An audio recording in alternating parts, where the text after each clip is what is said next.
ഈ വാർത്താ മാധ്യമങ്ങളിൽ വന്നതിനു ശേഷം ഞാൻ ശ്രദ്ധിച്ചു നാദാപുരത്തെ ഒട്ടേറെ UDF കേന്ദ്രങ്ങളിൽ നിന്ന് ആ വാർത്ത അതിൻ്റെ ഷെയറുകളായിട്ട് ഇങ്ങനെ പോയിക്കൊണ്ടേയിരിക്കുകയാണ്.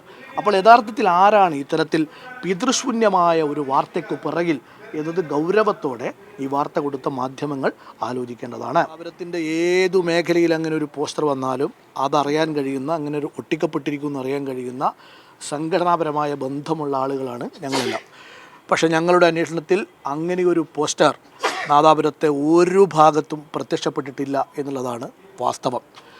ആരോ എവിടെയോ വെച്ചൊട്ടിച്ചു എന്ന് പറയുന്ന ഒരു കടലാസ് തുണ്ടിനെ ആസ്പദമാക്കി കേരളത്തിലെ വളരെ പ്രധാനപ്പെട്ട ഒരു രാഷ്ട്രീയ പാർട്ടിയുടെ സ്ഥാനാർത്ഥി നിർണയത്തെ ബന്ധപ്പെടുത്തി അത് ആ പാർട്ടിയിലുള്ള ഭിന്നതകളാണ് എന്ന് ഏതടിസ്ഥാനത്തിലാണ് കോഴിക്കോട്ടെ മാധ്യമപ്രവർത്തകർ വാർത്ത കൊടുത്തത് എന്നതാണ് എൻ്റെ ചോദ്യം.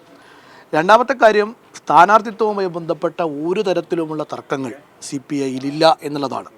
ഏറ്റവും സുതാര്യമായ ജനാധിപത്യപരമായ സ്ഥാനാർത്ഥി നിർണയ പ്രക്രിയയാണ് CPIയിലുള്ളത്. സഖാവ് വസന്തത്തിനെതിരായിട്ടാണ് നിങ്ങളീ പറയുന്ന ആരോ ഒട്ടിച്ചുവെന്ന് നിങ്ങൾ പറയുന്ന, ഞങ്ങളാരും കണ്ടിട്ടില്ലാത്ത, ഈ നാട്ടിലെ ഒരു മനുഷ്യൻ പോലും അവരുടെ കണ്ണുകൾ കൊണ്ട് കണ്ടിട്ടില്ലാത്ത ഒരു പോസ്റ്ററിൽ നൂലിൽ കെട്ടി ഇറക്കി എന്നുള്ള ഒരു പ്രചാരണം വന്നിരിക്കുന്നത്.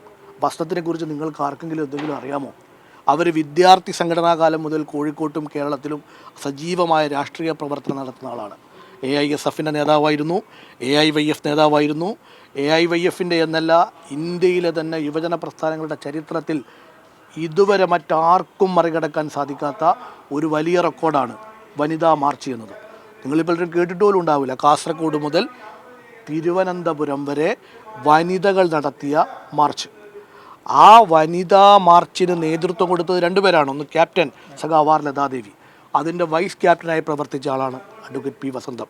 നിരവധികളായ സമരമുഖങ്ങളിൽ പങ്കെടുത്തയാൾ. അതോടൊപ്പം തന്നെ കമ്മ്യൂണിസ്റ്റ് പാർട്ടിയുടെ ഏറ്റവും വലിയ ഘടകമായ ദേശീയ കൗൺസിലിൽ അംഗമായിട്ടുള്ളയാൾ.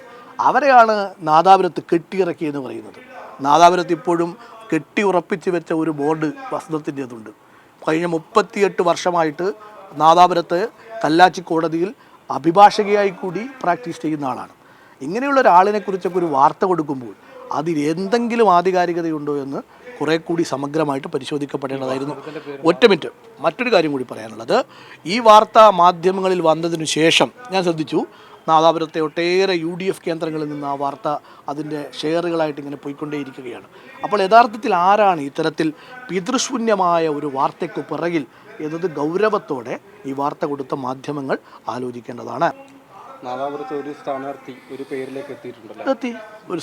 ഒരു പേരിലേക്ക് എത്തി. സ്ഥാനാർത്ഥിയെക്കുറിച്ച് പാർട്ടി സംസ്ഥാന എക്സിക്യൂട്ടീവ് തീരുമാനിച്ചു, സംസ്ഥാന കൗൺസിൽ കഴിഞ്ഞു.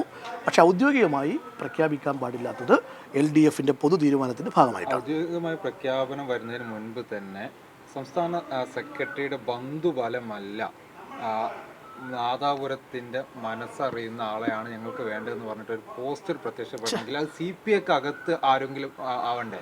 CPIക്കകത്തെന്നല്ല, ഇടതുപക്ഷ ജനാധിപത്യ മുന്നണിക്കകത്തുമായി ബന്ധപ്പെട്ട ഏതെങ്കിലും ഒരാൾ, അതെല്ലാം പോട്ടെ, ഇനി ഏതെങ്കിലും ഒരു മനുഷ്യനെ നിങ്ങൾ കാണിച്ചതാ ആ പോസ്റ്റർ കണ്ട ഒരാളിനെ. ഒട്ടിച്ചയാൾ എന്തായാലും രാത്രി ഇരുട്ടിൻ്റെ മറവിലായിരിക്കും ഒട്ടിച്ചതെന്നാണല്ലോ പൊതുവിൽ പറയാറ്. പകൽ വെളിച്ചത്തിൽ ആരും ഇങ്ങനത്തെ പോസ്റ്റർ ഒട്ടിക്കാൻ പോകില്ലല്ലോ.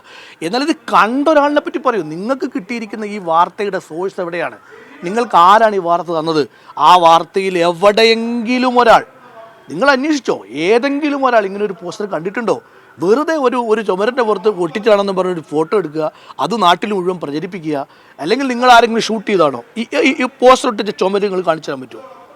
ഞാൻ ചോദിക്കുക നിങ്ങളോട്, നിങ്ങൾക്ക് ആർക്കെങ്കിലും ഈ വാർത്ത റിപ്പോർട്ട് ചെയ്ത ഏതെങ്കിലും, ഇപ്പോൾ എന്തായാലും പ്രിൻറ്റ് മീഡിയയിൽ വന്നിട്ടില്ലല്ലോ, ഇന്ന് രാവിലെയല്ലേ സംഭവം വാർത്ത വന്നത്, ഏതെങ്കിലും ഒരു ചുമര് നിങ്ങൾ കാണിച്ചു തരാൻ പറ്റുമോ?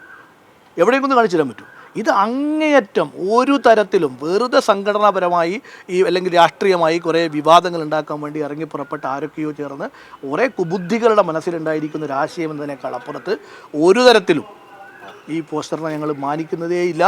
ഈ ഒരു വിവാദത്തോട് ഞങ്ങൾ അങ്ങേയറ്റം ലജ്ജാകരമായ ഒരു രാഷ്ട്രീയ പ്രവർത്തനത്തിൻ്റെ ഭാഗമാണ്. ആ രാഷ്ട്രീയ പ്രവർത്തകരാണ് ചെയ്തതെങ്കിൽ എന്ന് എനിക്ക് സൂചിപ്പിക്കുള്ളൂ. അതിനകത്ത് ആരാണെന്നാണ് ഇപ്പോൾ കോൺഗ്രസിൻ്റെ ആളുകളൊക്കെ അത് പരമാവധി പ്രചരിപ്പിക്കുന്നതെന്ന് പറയുന്നുണ്ട്. കോൺഗ്രസിൻ്റെ ഭാഗത്തു നിന്നുണ്ടാവാനുള്ള സാധ്യത അതിൽ കവിഞ്ഞ് CPI. ഞാൻ അങ്ങനെ ഏതെങ്കിലും ഒരു രാഷ്ട്രീയ പാർട്ടി പ്രചരിപ്പിച്ചു എന്നും പറയുന്നില്ല.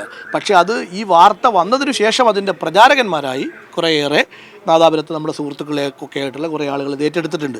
ഇവരെല്ലാവരും മനസ്സിലാക്കേണ്ട ഒരു കാര്യം ഇതാണ്, ഒരു വാർത്ത കൊടുക്കുമ്പോൾ നിങ്ങൾ മാധ്യമങ്ങളൊരു വാർത്ത കൊടുക്കുമ്പോൾ അതൊരു ആധികാരികത വേണ്ടേ? ഏതു വിഷയത്തിലായാലും ഒരു ആധികാരികത വേണ്ടേ?